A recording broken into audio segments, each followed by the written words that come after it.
কবিগুরুর ভাষায় প্রার্থনা করি, এনেছিলে সাথে করে মৃত্যুহীন প্রাণ, মরণে তাহাই তুমি করে গেলে দান। তাই পুরুষোত্তম অনুকূলচন্দ্র বলতেন, যেই যীশুখ্রিস্টকে ক্রুশবিদ্ধ করে আমরা যে পাপ করেছি, সেই পাপের প্রায়শ্চিত্ত আমাদের ততদিন না পূর্ণ হবে যতদিন পর্যন্ত আমরা তার এই পবিত্র প্রেমের বাণী মানুষের অন্তরে জাগিয়ে তুলতে না পারব। এইটাই হবে আমাদের একমাত্র প্রায়শ্চিত্ত। কি নিদারুণ কথা! তাই এদের মৃত্যু নেই, আর জাগতিকভাবেও সত্যি সত্যি তার মৃত্যু হয়নি। তাই পুরুষোত্তমের ভাষায় আমরা বলি, আমাদের যে চিরন্তন ঋষির ঘোষণা, সেই ভাষায় আমরা বলি, অসতমা সদ্গময়, নসমা জ্যোতির্গময়, মৃত্যুর মা অমৃত গময়। হে পবিত্র পুরুষ, তোমার প্রেমের আলোকে আমাদের অসত্যের থেকে সত্যের দিকে নিয়ে চলো, অন্ধকার থেকে আলোর দিকে নিয়ে চলো, মৃত্যুর থেকে অমৃতের দিকে নিয়ে চলো।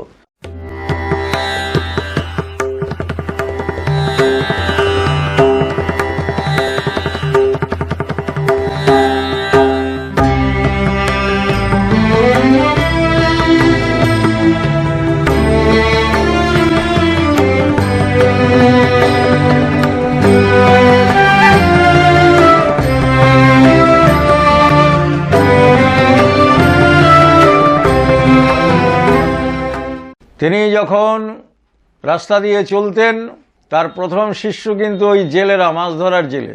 তাদেরকে বললেন, তোমরা এসো আমার সাথে, আমাকে অনুগমন করো, আমি তোমাদের স্বর্গরাজ্যের অধিকারী করব। ঈশ্বরকে ভালোবাসো, পিতাকে ভালোবাসো। তোমরা মাছ ধরার জেলে আছো, আমি তোমাদেরকে মানুষ ধরার জেলে বানাবো। তার কথায় বিশ্বাস করে সকলে তার অনুসরণ করলো। তার ওই পবিত্র হৃদয়, পবিত্র প্রেম দেখে মানুষ, সাধারণ মানুষ যত আকৃষ্ট হতে শুরু করলো, ওই তথাকথিত পণ্ডিতের দল, ওই সাধুকি, ওই পুরোহিত এবং ওই ফরিসিরা, তারা কিন্তু তত তার বিরুদ্ধাচরণ করতে শুরু করলো, ঈর্ষা পরবশ হয়ে। বিভিন্নভাবে নির্যাতন, পরীক্ষা নিরীক্ষাও শুরু হলো, অপবাদ শুরু হলো, লাঞ্ছনা শুরু হলো। সিমন বলে একজন খুব প্রভাব প্রতিপত্তিশালী ব্যক্তি ছিলেন, যে তিনি যিশুর এই প্রেম মহিমা দেখে তিনি আকৃষ্ট হলেন। সকলের প্রতি তার এই ভালোবাসা দেখে তিনি তার গৃহে তাকে নিমন্ত্রণ করলেন। তিনি তার আতিথ্য গ্রহণ করলেন। গ্রহণ করার পর প্রচুর লোক এসেছে তাকে দেখতে। এবার দেখা গেল একটি ইহুদি মেয়ে সেখানে এসেছে, চুল খোলা অবস্থায়, হাতে তার সুগন্ধি তেল নিয়ে এসছে, প্রভুর দিকে নিষ্পলক দৃষ্টিতে সে তাকিয়ে আছে। এসে সে তাড়াতাড়ি করে তার ভেতরে তার আবেগ, তার কান্না এত আসছে, হামা করে কাঁদছে, সে চোখের জলে সেই প্রভু যিশুর পা ধুয়ে দিচ্ছে। নিজের খোলা চুল দিয়ে সে তার পাটা মুছিয়ে দিচ্ছে। এ অপূর্ব দৃশ্য। যীশুখ্রিস্ট নির্নিমেষ নয়নে তার দিকে তাকিয়ে আছেন। ওদিকে সেই সিমন ভাবছে, যিনি কেমনতর ঈশ্বর পুরুষ, এই নারী তো অপবিত্র, এ তো পতিতা নারী। তিনি কি বুঝতে পারছেন না? তিনি শুনি এত কিছু অদ্ভুত কাণ্ড করেছেন, অন্ধকে দৃষ্টিশক্তি দিয়েছেন, মৃতের পুনর্জীবন ঘটিয়েছেন, বোবাকে কথা বলিয়েছেন, পক্ষাঘাত রোগী তার করুণায় সচল হয়েছে। তাহলে তিনি বুঝতে পারছেন না যে একজন পতিতা নারী, তিনি তাকে স্পর্শ করছেন? মনের মধ্যে সন্দেহ ঢুকেছে। সাথে সাথে প্রভু যিশু বলছেন, সিমন, ধরো একজন মহাজনের কাছে একটা লোক 500 দিনার ধার করেছে, আর একজন 50 দিনার ধার করেছে, কিন্তু দুজনেরই কারোর অর্থটা পরিশোধ করার ক্ষমতা নাই। মহাজন রামকৃষ্ণদেবের মতন এরকম ছোট ছোট গল্প বলতেন প্রভু যীশুখ্রিস্ট, যেগুলো সারমন নামে পরিচিত। সব পুরুষোত্তমই এরকম করেছেন। তো তাদের প্রতি দয়া পরবশ হয়ে মহাজন যে 500 দিনার ধার করেছিল তাকেও মকুব করে দিলেন, যে 50 দিনার ধার করেছিল তাকেও মকুব করে দিলেন। আচ্ছা সিমন, বলো তো কে তার প্রতি বেশি কৃতজ্ঞ থাকবে? তা সিমন বললেন, কেন লর্ড, যে 500 দিনার ধার করেছিল সে বেশি কৃতজ্ঞ হবে। বলে, ঠিক। এই যে মেয়েটি, তার সমস্ত পাপের পরিশোধ হয়ে গিয়েছে। সে যেই মুহূর্তে ঈশ্বরকে বিশ্বাস করেছে, যেই মুহূর্তে ঈশ্বরকে সে নির্ভর করেছে, তার এই যে রাশি রাশি এই যে অপরাধের বোঝা, সেই মুহূর্ত থেকে সে কিন্তু নিষ্কৃতি পেয়ে গেছে। তার ভেতরে পবিত্র প্রেমের উদ্ভব ঘটেছে। সে নিষ্কলুষ, সে পবিত্র। এই ছিল সেই মেরি। পরবর্তীকালে যিনি তার সঙ্গ ছাড়েননি কখনো, সিমন বুঝতে পারলেন। এইভাবে দিকে দিকে দেখা গেল যত পাপী তাপী তিনি তার কথা রেখেছেন, আর্ত পীড়িত এবং পতিত সবাইকে তিনি একেবারে আলিঙ্গন করেছেন, তাদের ভালোবাসা দিয়ে তাদের জীবনের দুঃখ দুর্দশা নিরসন করেছেন। রাস্তা দিয়ে চলেছেন, দেখা গেল একটি যুবক পুত্রের মৃতদেহ নিয়ে যাওয়া হচ্ছে, কবরে দেওয়া হবে। একমাত্র তার যে পিতা ছিল সেও অকালে চলে গেছে, সেই বিধবা নারীর একমাত্র পুত্র, স্বামী আগেই চলে গেছে, একমাত্র পুত্র সেও চলে গেছে। এই নিঃসহায়া নিঃসম্বল এই অভাগা নারীর সে কি আকুল আর্তনাদ, আকুল কান্না, সেই কান্না তার প্রেমঘন বিগ্রহ প্রভু যিশুর হৃদয় আলোড়িত করে তুলল। তিনি বলছেন, মা তুমি কান্না করো না। তিনি সেই শববাহী যারা তাদেরকে দাঁড় করালেন, সেই যুবকটির দিকে তাকিয়ে তার হাত ধরে বললেন, হে যুবক তুমি ওঠো, এই যে তোমার মা দাঁড়িয়ে আছেন, তুমি তোমার মায়ের সাথে ঘরে ফিরে যাও। আশ্চর্যের ব্যাপার, সেই মৃত যুবক সাথে সাথে কিন্তু উঠল এবং তার মায়ের হাত ধরে সে বাড়ি চলে গেল। এই যে একটি মায়ের যে আকুল ক্রন্দন, আকুল বিলাপ চাক্ষুষ তিনি প্রত্যক্ষ করলেন, তার যে অন্তরের যে কাতর আবেদন, সেটি কিন্তু এই প্রেমময় পুরুষের যে মমতার, যে অফুরন্ত মমতার যে উৎস, সেখানে কিন্তু সেটা আলোড়ন সৃষ্টি হলো। এবার সেখান থেকে কিন্তু তার প্রেমের নির্ঝর, করুণার নির্ঝর, এটা সেই প্রেমধারা হয়ে নেমে এসে সে কিন্তু মৃতের প্রাণ সঞ্চার ঘটালো। এর মধ্যে সবটাই বিশ্বাস, প্রেম এবং ভক্তির মহিমা। এর মধ্যে তথাকথিত কিন্তু কোনো জাদুবিদ্যা বা ম্যাজিক বলে কিছু নেই। এটা সম্পূর্ণটাই প্রেম এবং পবিত্রতার ফসল। একজন অন্ধ মানুষ এসে প্রভু যিশু বলছে, প্রভু আমি যে তোমাকে দেখতে পাচ্ছি না, আমি যে তোমাকে দেখতে চাই। এই যে কাতর আবেদন, যিশু খ্রিস্ট বলছেন, তুমি আমাকে দেখতে পাবে বলে তুমি বিশ্বাস করো? বলছে, হ্যাঁ প্রভু আমি বিশ্বাস করি, আপনি বললেই আমি আপনাকে দেখতে পাবো। তুমি সত্যি সত্যি এটা বিশ্বাস করো? বলে, আগে প্রভু করি। তা তুমি যদি তাই বিশ্বাস করে থাকো, তাহলে আমি বলছি তুমি আমাকে দেখতে পাবে। বলে তিনি তার চক্ষুতে হাত রাখলেন। দেখা গেল আশ্চর্যের ব্যাপার, সেই মুহূর্তে সে তার দৃষ্টিশক্তি খুলে গেল, সে প্রভুকে দেখতে পেল। এটা কিসের জাদু? সেই প্রেমের জাদু, ভালোবাসার জাদু। প্রেম এবং ভালোবাসাটা শক্তি। এই বিশুদ্ধ প্রেমের অধিকারী যে হয়েছে, সে অসম্ভবকেও সম্ভব করতে পারে, অবশ্যই জাগতিক বিধিনিয়মকে অস্বীকার না করে। এইভাবে ধীরে ধীরে ধীরে ধীরে তিনি এগিয়ে চলেছেন পথে প্রান্তরে। দেখা গেল খাদ্য নেই শিষ্যদের, কি আছে? মাত্র কয়েকখানি রুটি, একটু মাছের টুকরো। তিনি সেইটি নিয়ে ঈশ্বরের কাছে প্রার্থনা করলেন, সবাইকে বসালেন। 5000 অভুক্ত লোক ওই কয়েক টুকরো রুটি এবং একটু ওই সামান্য মাছ, তাই দিয়েই কিন্তু তাদের উদরপূর্তি হয়ে গেল। এর মধ্যেও কোনো জাদুবিদ্যা নেই। সবটার পেছনেই রয়েছে কিন্তু সেই চৈতন্য শক্তির খেলা। আজকের বিজ্ঞানও কিন্তু সেই দিকেই এগোচ্ছে। তারা বলছে যে এমন একটা সময় আসবে যখন মানুষের কাছে অসম্ভব বলে কিছু থাকবে না। সমস্ত রহস্যটাই এই প্রাকৃতিক শক্তির মধ্যে লুক্কায়িত আছে, মানুষের শুধু সেটা আবিষ্কার করা বাকি। এবং পরম চৈতন্য শক্তিও তাই চান যে আমার মধ্যে যে রহস্য, যে সূত্র লুকিয়ে আছে, আমার মাধ্যমে যারা উৎক্ষিপ্ত হয়েছে, সেই মনুষ্য নামক মহান মস্তিষ্কের অধিকারী প্রাণীটি, সেও এই চেতন শক্তির সমস্ত রহস্যকে উদ্ঘাটন করুক। এই পূর্ণতার প্রাপ্তি তার হোক, তার সমস্ত অজ্ঞতা দূরে যেয়ে চরম বিজ্ঞতার অধিকারী সে হয়ে উঠুক। তারই নিদর্শন হিসাবে এই অমৃতময় পুরুষগণকে তিনি পাঠান, উদাহরণ হিসাবে, প্রেরণাদায়ক হিসাবে, যে তোমরা দেখো, বোঝো যে চেতন শক্তির মধ্যে চরম পূর্ণতা, চরম বিজ্ঞতা, চরম বিজ্ঞান সেখানে আছে। এই বিবর্তনের পথে মানুষ একদিন যাবেই যাবে, সেজন্যই এই পরম পুরুষদের আগমন ঘটে। যাই হোক, আমরা এবার তার লীলা কথা তো শেষ করা যাবে না, এরকম অগুন্তি লীলা তার আছে। কিন্তু পরবর্তীতে দেখা গেল ওই যে ফরিসিরা এবং ওই সাধুকিরা বা সাদিকরা, তারা কিন্তু তার বিরুদ্ধে জোটবদ্ধভাবে চক্রান্ত করতে শুরু করলো। তাকে বিভিন্নভাবে লাঞ্ছনা, গঞ্জনা, থুতু দেওয়া, অপমান, শয়তানের চর, যে এসব যে করছে এর পেছনে, এর উপরে সব শয়তানের কারসাজি, মানুষকে তারা ভুল বোঝাতে শুরু করলো। কেন না, তারা যে ব্যবসাটা ফেদে বসেছিল, সেখানে মানুষ তাদের থেকে প্রত্যাখ্যান করে যিশুর দিকে সকলে যাচ্ছে।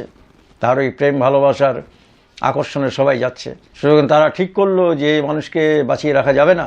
তার যে গুরু সেন্ট জন, তাকে পর্যন্ত সে বিশাল কাহিনী, তাকে পর্যন্ত কারারুদ্ধ করালো, কারণ তিনি এরকম সত্য প্রেমের পূজারী ছিলেন। আলটিমেটলি তাকে কৌশলে হত্যা করানো হলো। গুরু শিষ্যের একই রকম পরিণতি প্রায়। তো এইবার সেইখানে যেই ধর্মযাজকদের যিনি প্রধান ছিলেন, এবার অন্তিম লীলাতে চলে আসে, মাঝখানে বহু কাহিনী আছে, একদিনে সবটা শেষ হবে না। তো সেইখানে কাইয়াফ, ধর্মযাজকদের যিনি প্রধান, তিনি সকলের সাথে ষড়যন্ত্র করে তাকে কৌশলে, তা তিনি যীশুখ্রিস্ট তার প্রধান 12 জন শিষ্যকে নিয়ে বসে আছেন, যেটাকে লাস্ট সাপার বলা হয়। সেইখানে যীশুখ্রিস্ট তার আগে থেকে ঘোষণা করছেন যে আমার অন্তিম লঙ্ঘ উপস্থিত। শাস্ত্রে বলা আছে যে আমাকে প্রচণ্ড যন্ত্রণাদায়ক পরিস্থিতির মধ্যে পড়তে হবে, আমাকে আত্মত্যাগ করতে হবে, স্বর্গরাজ্য প্রতিষ্ঠিত হবে, তোমরা ভয় পেও না। তিনি যে যাবেন তার ইঙ্গিত দেওয়া আছে, তিনি দিয়ে দিয়েছেন। তিনি ক্রুশবিদ্ধ হবেন, মানুষ থেকে ক্রুশবিদ্ধ হবে কীভাবে, সবটাই তিনি আগাম বলে দিচ্ছেন। শিষ্যরা স্তম্ভিত হয়ে গেল। তারপর তিনি সেই লাস্ট সাপার যাকে বলা হয়, সেই খাবার দিনে সকলের পা ধুইয়ে দিলেন নিজের হাতে, এবং যে জুডাস তার সাথে বিশ্বাসঘাতকতা করেছিল, ধরিয়ে দিয়েছিল, তারও পর্যন্ত তিনি পা ধুইয়ে দিলেন সকলের। শেখালেন যে কিভাবে পাপীদেরকেও ভালোবাসতে হয়। তো এইবার ওই কায়াফের দল জেরুজালেম শহরে আসবেন নিস্তার পর্বে। জানেন যিশু আসবে, তিনি তো সর্বদা শিষ্য পরিবেষ্টিত হয়ে থাকেন, তাকে কে ধরিয়ে দেবে, কিভাবে ধরা যাবে। কাইয়াফ তার বাহিনী নিয়ে চেষ্টা করছে। এইবার দেখা গেল রাতের অন্ধকারে জুডাস এসে তার সাথে দেখা করলো।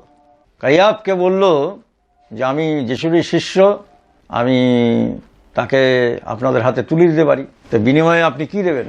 স্বার্থ গৃহ্যতা মানুষকে কোথায় নিয়ে যেতে পারে।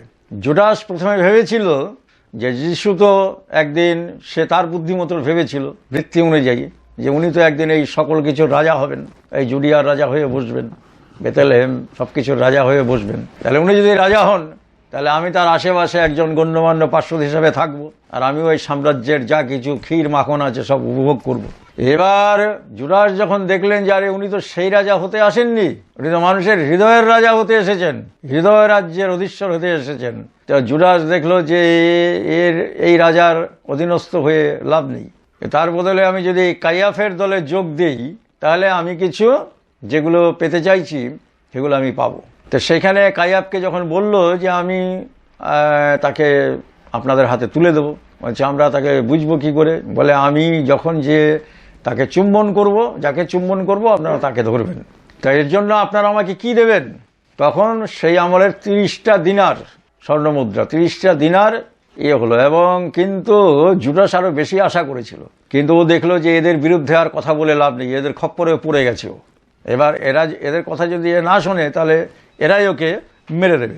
জুডাস তখন বাধ্য হয়ে গেল ওই 30 বলে যা সে তাই লাভ। এবার যথারীতি জুডাস ভক্ত সেজে গেল ওখানে।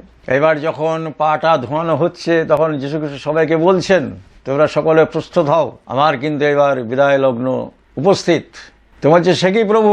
বলছে হ্যাঁ, এরপর তোমরা আমার বার্তা হবে, সর্বত্র তোমরা প্রভুর মহিমা প্রচার করবে। তো আমাদের এই তোমাদের মধ্যেই একজন আছে যে মাত্র 30টা দিনারের লোভে আমাকে ধরিয়ে দেবে। সবাই বলছে প্রভু সে কি আমি? সে কি আমি? তো প্রভু বলছেন না, আমি যার হাতে প্রথম পাতের রুটিটা তুলে দেবো সে। পিটার তখন বলছেন প্রভু আমি আপনাকে কিছুতেই ছেড়ে যাব না, আমি আপনাকে সত্য করে বলছি। তখন যীশু খ্রিস্ট বলছেন পিটার, আগামীকাল সূর্যোদয়ের পূর্বেই তুমি 3বার মোরগ ডাকার পূর্বেই তুমি 3বার আমাকে অস্বীকার করবে। এবং এই ঘটনাটা অনেক লম্বা, বলতে অনেক সময় লাগবে। অ্যাকচুয়ালি পিটার সত্যি সত্যি ভয়ে কিন্তু অস্বীকার করেছিল। এবং পরবর্তীকালে দেখা গেল ওই কাইয়াফের সৈন্যবাহিনী, তার বাহিনী এসে তাকে ধরে নিয়ে গেল। জুডাস যেরকম বলেছিল এরকম চুম্বন করলো, ভক্ত সেজে ধরে নিয়ে গেল। এবার অকথ্য লাঞ্ছনা গালিগালাজ, যিনি মানুষকে উদ্ধার করার জন্য এসছেন, জগৎকে প্রেমের পথ দেখাবার জন্য এসছেন, জাগতিক অন্ধ মানুষকে চক্ষুদান করে যিনি বোঝাতে চাইলেন যে আমি তোমাদের জ্ঞান চক্ষু উন্মিলন করার জন্য এসছি, যিনি সমস্ত পতিতকে প্রেম বিতরণ করে বোঝাতে চাইলেন যে ঈশ্বরের করুণা কারোর থেকেই বঞ্চিত হয় না, সেই পবিত্রতম মানুষটিকে মানুষ লাঞ্ছনা গঞ্জনা করে নিয়ে যাচ্ছে, এটাই তিনি দেখালেন। সেখানেও সেই ঈশ্বর প্রেমের মহান নমুনা তিনি প্রদর্শন করলেন যে এর পরেও তোমাকে স্থির এবং অচঞ্চল থাকতে হবে, তৎসত্ত্বেও কিন্তু সবাইকে ভালোবাসতে হবে। এই অপূর্ব নিদর্শন যুগে যুগে মহাপুরুষরা তাই করে থাকেন। তাকে কাটার মুকুট পরানো হলো, তাকে বধ্যভূমিতে সেই কালাভেরির মাঠে নিয়ে যাওয়া হলো। মাতা মেরি ছুটে চলে এসছেন, সেখানে কান্না করছেন যে তার একান্ত প্রিয় পুত্র, ঈশ্বর পুত্র বলে যাকে সকলে জানে, তার আদরের সন্তান যিশুকে ক্রুশবিদ্ধ করা হবে, তিনি হাওয়া করে কাঁদছেন। সেই অবস্থায় থেকেও কিন্তু তিনি জানেন একটু বাদে তাকে ক্রুশবিদ্ধ করা হবে। তার কর্তব্যবোধ থেকে বিচলিত হননি। তার প্রিয় শিষ্য জনকে দেখিয়ে মাকে বলছেন, মা, এইবার থেকে এই জন তোমার ছেলে। জনকে বলছেন, জন, তুমি মায়ের দেখাশোনা করো। ঈশ্বর পুত্রের জননী হাওয়া করে কাঁদছেন, জন মাথা নিচু করে দাঁড়িয়ে আছে। তিনি নির্দিষ্ট করে গেলেন, তার দায়িত্ব সম্পন্ন করলেন। জন, তুমি মাকে দেখো, প্রভুর বার্তা তোমরা যথাসময়ে পরিবেশন করো। আমি কথা দিচ্ছি 3 দিন বাদে তোমরা আবার আমাকে দেখতে পাবে। তাকে ক্রুশবিদ্ধ করা হলো। প্রথমেই সেটা আমরা আলোচনা করেছি। 2 জন দস্যুকেও সেখানে করা হলো। 2 জন দস্যু সাথে ক্রুশবিদ্ধ হয়েও তিনি দেখিয়ে দিয়ে গেলেন যিনি পতিতের সঙ্গ কখনো ছাড়েন না। সকলের প্রতি তিনি ক্ষমাশীল, সকলকেই তিনি প্রেম বিতরণ করেন। তারপর যথারীতি যখন ক্রুশবিদ্ধ করা হলো, তিনি প্রভুর দিকে কাতর আবেদন জানাচ্ছেন, প্রভু, এরা জানে না এরা কি করছে, তুমি এদের ক্ষমা করো। এরা বিস্ময়কর প্রেমের নিদর্শন তিনি দিয়ে গেলেন যে ঈশ্বরীয় প্রেম কাকে বলে, ঈশ্বরীয় মমতা কাকে বলে। যিনি মানুষের দুর্দিনে মানুষের কাছে ছিলেন, যিনি বঞ্চিত মানুষের পাশে ছিলেন, যিনি অবহেলিত মানুষের পাশে ছিলেন, যিনি শোষিত মানুষের পাশে ছিলেন, যিনি বঞ্চিত শোষিত মানুষের জন্য মানুষের দরবারে নালিশ করে গেছেন, তাদের হয়ে তাদের জন্য প্রার্থনা করেছেন, সেই সমস্ত মানুষেরাই তাকে ভুল বুঝে স্বার্থান্ধ হয়ে কামনার গন্ধে আমোদিত হয়ে তাকে নির্মমভাবে ক্রুশবিদ্ধ করল। এও তার এক ঐশী লীলা, জগৎকে শিক্ষা দেওয়ার জন্যে।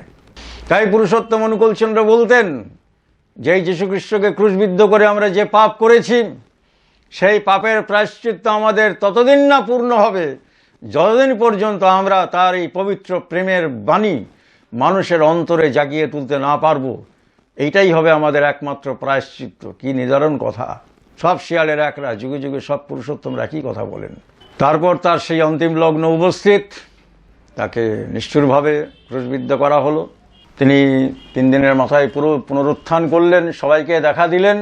তার পরবর্তীতে আমরা যেটা গবেষণার মাধ্যমে পাচ্ছি, পুরুষোত্তম অনুকূলচন্দ্র বলছেন তার শিষ্যরা তার প্রেমের বার্তা দিকে দিকে ছড়িয়ে দিল।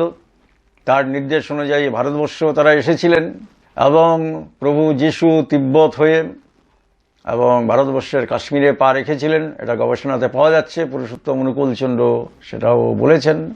তো যেই প্রেমের নিদর্শন সারা জীবন ধরে, যেখানে ইহুদিদের ধর্মগ্রন্থে লেখা ছিল যে মেশায় আসবেন, তিনি তথাকথিত আচার সর্বস্ব ধর্মকে দূরে সরিয়ে রেখে ঈশ্বর যে মহান প্রেমের বার্তা নিজের জীবন এবং চরিত্র দিয়ে দেখিয়ে দিয়ে গেলেন, এজন্যই তিনি ভগবৎ পুরুষ। তিনি 10 কমান্ডমেন্টস দিয়েছিলেন, তার মধ্যে শুধু প্রেমের কথাই বলা আছে, সত্য এবং ন্যায়ের কথাই বলা আছে। সমস্ত রকম অন্যায়, অবিচার, ব্যভিচারকে পরিহার করার কথা বলা আছে, প্রতিবেশীকে ভালোবাসার কথা বলা আছে, সমস্ত রকমের বিচার বিবেচনাকে নিজের হাতে না নেওয়ার কথা বলা আছে এবং সমস্ত কিছুই ঈশ্বরের উপর সমর্পণ করে একদম সকলকে প্রেমের আলিঙ্গন করে প্রেমের অধিকারী হয়ে সেই ঈশ্বরের পথে চলার নিদর্শন তিনি নিজের জীবন দিয়ে দেখিয়ে দিয়ে গেছেন।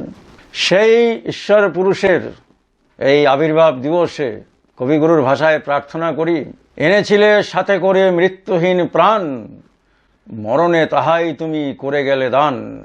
তাই এদের মৃত্যু নেই, আর জাগতিকভাবেও সত্যি সত্যি তার মৃত্যু হয়নি। তাই পুরুষোত্তমের ভাষায় আমরা বলি, আমাদের যে চিরন্তন ঋষির ঘোষণা, সেই ভাষায় আমরা বলি, অসতমা সদ্গময়, তমসমা জ্যোতির্গময়, মৃত্যুর্মা অমৃতগময়।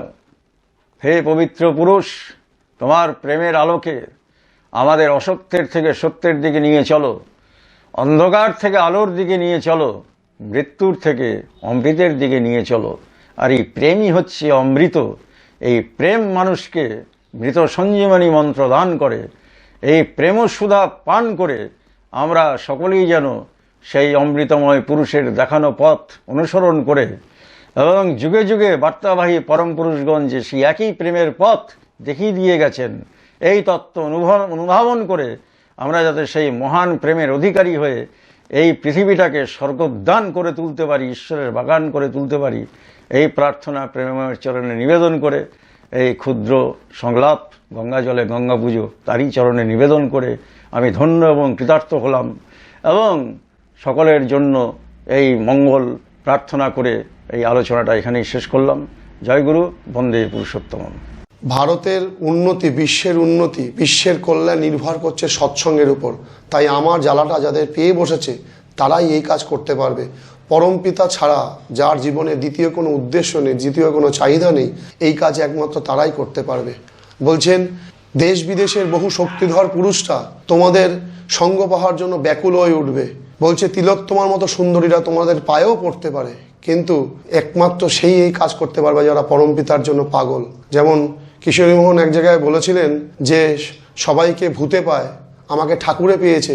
ঠিক একইভাবে যাদের আমাদের প্রবৃত্তিগুলো আমাদের অষ্টবাসে বেঁধে থাকে, যেভাবে আমাদের প্রবৃত্তি আমাদের তাড়না করে আমাদেরকে বাড়ি গাড়ি ঐশ্বর্যকে পাওয়ার জন্য আরও থেকে আরোতর করে তোলে, ঠিক একইভাবে যদি পরমপিতারকে প্রতিষ্ঠা করার উদ্দেশ্য আমাকে যদি এইভাবে পেয়ে ধরে, তবেই কিন্তু সেই কাজে আমরা ব্রতী হতে পারি।